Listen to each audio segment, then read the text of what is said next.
दीपक हम यहाँ पर अपने तुलसी माता के पास जलाएंगे। एक दीपक आप लोग शमी के वृक्ष के पास नमस्ते फ्रेंड्स, मैं खुशबू मिश्रा स्वागत करती हूँ अपने चैनल खुशबू मिश्रा ब्लॉग में। कैसे हैं आप सब? मुझे कमेंट में ओम नमो भगवते वासुदेवाय ज़रूर लिखिएगा। और आज इस वीडियो में जानेंगे माघ पूर्णिमा कब है, पूर्णिमा के दिन क्या करना चाहिए, क्या नहीं करना चाहिए, कौन से एक काम है जो हमें इस दिन ज़रूर करना चाहिए, चंद्रोदय का समय क्या है, स्नान का शुभ मुहूर्त क्या है। माघ महीने में पड़ने वाली पूर्णिमा को माघ पूर्णिमा कहा जाता है, इसे माघी पूर्णिमा कहा जाता है। और इस दिन स्नान और दान का विशेष ज़्यादा महत्व है। और इस दिन जितने भी देवी देवता हैं वो प्रयागराज संगम पर आके स्नान करते हैं। ये जो महीना है वो भगवान श्री कृष्ण का महीना है, इसीलिए इस महीना को बहुत ही ज़्यादा विशेष माना गया है। इसीलिए इस पूर्णिमा को बहुत हम खास मानते हैं। और इस दिन हमें पवित्र नदियों में स्नान जरूर करना चाहिए। अगर आप लोग जाने में सक्षम हैं तो आप लोग नदी, तालाब, गंगा जी ज़रूर जाइएगा। और अगर नहीं भी जा पा रहे हैं तो घर में जो भी पवित्र नदी का जल है वो नहाने के पानी में रख के और थोड़ा सा तिल डाल के स्नान कीजिएगा। माघ महीने में तिल स्नान, तिल दान, तिल हवन, तिल का तर्पण, तिल का भोग भगवान को जरूर लगाना चाहिए। माघ महीने में तिल का विशेष ज़्यादा महत्व है। और इस बार माघ पूर्णिमा 24 फरवरी दिन शनिवार को पड़ा है, तो इसी दिन हमें पूर्णिमा का व्रत करना है और इसी दिन सत्यनारायण भगवान की कथा भी कहलवानी है। तो पूर्णिमा के दिन हमें सुबह जल्दी उठना है। सुबह जल्दी आप लोग उठ जाइएगा, सूर्योदय से पहले उठ के और अपने घर की साफ़ सफाई कर लीजिएगा। जो मुख्य दरवाज़ा है उसको भी अच्छे से हमें साफ़ कर लेना है और जल का छिड़काव अपने दरवाजे पर कर लीजिएगा। और आप अगर जाने में सक्षम हैं तो इस दिन नदी, तालाब, गंगा जी जाके आप लोग स्नान कर लें। अगर नहीं जा पा रहे हैं तो घर में पानी में थोड़ा सा गंगा जल डाल लीजिएगा, थोड़ा सा तिल डाल के हमें स्नान कर लेना है। और इस दिन लाल, पीला यही सब कलर का आप लोग वस्त्र पहनिएगा। पूर्णिमा का दिन बहुत ज़्यादा खास होता है क्योंकि इस दिन हम भगवान विष्णु और माता लक्ष्मी और साथ में भोलेनाथ पूरे परिवार का पूजन करते हैं। तो सबसे पहले आपको सूर्य भगवान को जल देना है, तो जल दीजिएगा तो थोड़ा सा उसमें तिल डाल के सूर्य भगवान को जल देना है। तो सबसे पहले आपको सूर्य भगवान की ही पूजा करनी है। उसके बाद माता तुलसी का पूजन कीजिएगा। तुलसी माता का पूजा करने के बाद ही आप अपने घर में, आप अपने मंदिर में पूजा कीजिएगा। और इस दिन हमें माता लक्ष्मी, विष्णु भगवान और भोलेनाथ पूरे परिवार का पूजन करना चाहिए। तो पूजा करने के बाद पूर्णिमा के दिन दान का विशेष ज़्यादा महत्व है।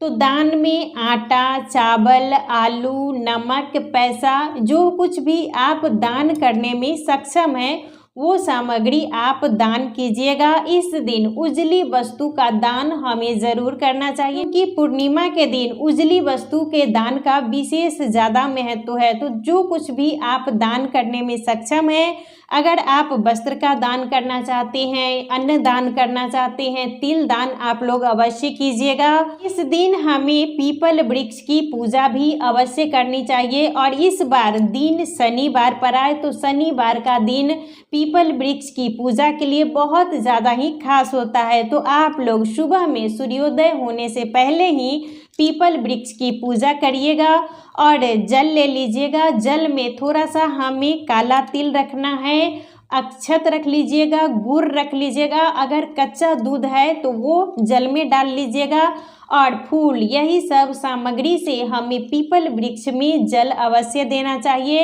इस दिन परिक्रमा जरूर करनी चाहिए। जब भी आप पीपल वृक्ष की पूजा करें तो आप लोग 7 बार कम से कम परिक्रमा जरूर कर लीजिएगा। अगर परिक्रमा करने का जगह है तो आप लोग परिक्रमा मतलब घूम के कर लीजिएगा। और मान लीजिए कहीं कहीं पर ऐसा होता है कि पीपल वृक्ष के पास परिक्रमा करने का जगह नहीं रहता है तो आप लोग खड़े होकर भी परिक्रमा जरूर कर लीजिएगा। और ओम नमो भगवते वासुदेवाय ये मंत्र के साथ भी परिक्रमा कर सकते हैं, पीपल वृक्ष की पूजा कर सकते हैं, या ओम शम शनिचराय नमः इस मंत्र के साथ भी पीपल वृक्ष की पूजा कर सकते हैं। और जब भी पीपल वृक्ष की पूजा कीजिएगा तो पात्र का ध्यान जरूर रखिएगा। कभी भी पीपल वृक्ष की पूजा तांबे के लोटे से हमें नहीं करनी चाहिए। पीपल वृक्ष की पूजा के लिए आप पीतल का लोटा ले सकते हैं, आप स्टील का ले सकते हैं, लेकिन कभी भी तांबे के लोटे का हमें प्रयोग नहीं करना चाहिए। और उसके बाद हमें पूरे दिन जो लोग व्रत रखना चाहते हैं वो व्रत रखेंगे, और शाम के समय चांद का पूजन करने के बाद ही हम अपना व्रत खोलते हैं। तो चांद की पूजा के लिए जल में थोड़ा सा गाय का कच्चा दूध रख लीजिएगा, अक्षत, मिश्री और उजला फूल मिले तो वो डाल लीजिएगा। चांद की पूजा के लिए उजली वस्तु का ही विशेष ज़्यादा महत्व है। तो जब चांद निकले तो उनका पूजन कर लेना है। चांद की पूजा करने के बाद ही हम अपना व्रत खोलते हैं और मीठा भोजन करते हैं। और इस दिन हमें खीर का भोग भगवान विष्णु, माता लक्ष्मी को ज़रूर लगाना चाहिए। पूर्णिमा के दिन अपने घर में खीर बनाना बहुत अच्छा माना गया है, बहुत ही ज़्यादा शुभ माना गया है। इससे माता लक्ष्मी प्रसन्न होती है और हमारे जीवन में कभी भी धन की, सुख समृद्धि की कमी नहीं होती है। इसीलिए आप लोग पूर्णिमा के दिन खीर जरूर बनाएं और माता लक्ष्मी और विष्णु भगवान को भोग अवश्य लगाइएगा। और जब भी आप भोग लगाएं तो तुलसी का पत्ता जरूर रखिएगा, क्योंकि बिना तुलसी के पत्ता का भगवान भोग स्वीकार नहीं करते हैं। अपने मुख्य दरवाजे पर इस दिन दहलीज पूजन जरूर करना चाहिए। आप दोनों तरफ, दरवाजे के दोनों तरफ स्वास्तिक बना दीजिएगा। स्वास्तिक आप प्रतिदिन अगर नहीं भी बना पाएँ तो पूर्णिमा और अमावस्या को अपने दरवाजे पर स्वास्तिक जरूर बनाना चाहिए। स्वास्तिक गणेश जी की लेख प्रतिमा होती है, और जहाँ पर गणेश जी रहते हैं वहाँ पर कभी भी विघ्नहर्ता गणेश जी हैं, तो वहाँ पर कभी भी कष्ट समस्याएं नहीं आती हैं। तो पूर्णिमा के दिन आप लोग दोनों तरफ, दरवाजे के दोनों तरफ स्वास्तिक बना लीजिएगा। पूरे घर में हमें गंगाजल का छिड़काव ज़रूर करना चाहिए। गंगाजल का छिड़काव करने से हमारे घर से जितनी भी नेगेटिविटी होती है खत्म होती है, और हमारा घर का जो वातावरण होता है वो शुद्ध होता है। तो पूर्णिमा के दिन सुबह में ये काम आप लोग अवश्य कीजिएगा। भगवान की पूजा करें, उनकी आरती करें, और आरती कीजिएगा तो जो आरती की थाली है वो पूरे घर में, बाथरूम को छोड़कर पूरे घर में हमें ज़रूर घुमानी चाहिए। पूर्णिमा तिथि की शुरुआत 23 फरवरी को दोपहर 3:36 से शुरू हो जा रही है, और 24 फरवरी को शाम में 6:34 पर खत्म हो जाएगी। तो इसीलिए हम पूर्णिमा का व्रत 24 फरवरी को ही करेंगे। सत्यनारायण भगवान की कथा भी हम 24 फरवरी को ही कहलवाएंगे। सूर्योदय का समय शाम में 6:24 पर है। तो वैसे तो हम प्रतिदिन दीपक जलाते ही हैं, लेकिन इस दिन कम से कम हमें 5 दीपक अवश्य जलाना चाहिए। और एक दीपक हम अपने पूजा घर में, जहां आपका पूजा रूम है वहां पर आप लोग रख दीजिएगा। तो एक दीपक हम यहाँ पर अपने पूजा रूम में रखेंगे। एक दीपक आप अपने मुख्य दरवाज़ा पर रख दीजिएगा। आप दोनों तरफ भी रख सकते हैं, और नहीं तो आप एक दीपक भी कम से कम ज़रूर रखिएगा। और आप लोग का सवाल रहता है कि दीपक का मुख हमें कैसे रखना है। तो जब भी आप दीपक जलाएं तो दीपक का मुख बाहर की तरफ होना चाहिए, क्योंकि माता लक्ष्मी हमारे घर में बाहर से ही प्रवेश करती हैं। तो इसीलिए आप जब भी दीपक जलाइएगा तो दीपक का मुख बाहर की तरफ होना चाहिए, यानी जहां हमारा मुख्य दरवाज़ा है उस तरफ ही दीपक का मुख आप लोग रखिएगा। देखिए मेरे यहाँ भी चांद अभी निकल गए हैं। तो यहाँ पर एक दीपक हम यहाँ पर अपने तुलसी माता के पास जलाएंगे। और जब भी दीपक रखिएगा तो दीपक को आसन देके ही रखना चाहिए। और एक दीपक आपके अगल बगल में मंदिर है, शिवालय है, तो वहाँ पर आप लोग रख दीजिएगा। और एक दीपक हमें पीपल वृक्ष के पास जलाना चाहिए। पीपल वृक्ष के पास जब भी दीपक जलाइएगा शनिवार के दिन तो सरसों के तेल का ही दीपक जलाना चाहिए। इस बात का आप लोग विशेष ध्यान दीजिएगा। ये आपके घर से पीपल का वृक्ष बहुत ज़्यादा ही दूर है, आप लोग अगर नहीं भी जा पा रहे हैं तो आप अपने घर में अगर शमी वृक्ष लगाए हुए हैं तो शमी वृक्ष के पास भी सरसों के तेल का दीपक आप लोग ज़रूर जलाइएगा।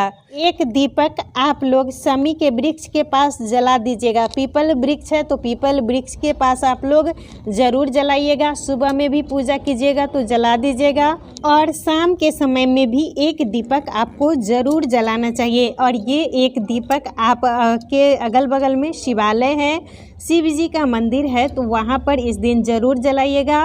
और पूर्णिमा के दिन अगर आप मंदिर बगल में हैं तो ज़रूर जाइएगा और भोलेनाथ को जलाभिषेक कीजिएगा और जल में थोड़ा सा काला तिल ज़रूर डालिएगा। तो पूर्णिमा के दिन हमें इन्हीं सब नियमों का पालन ज़रूर करना चाहिए।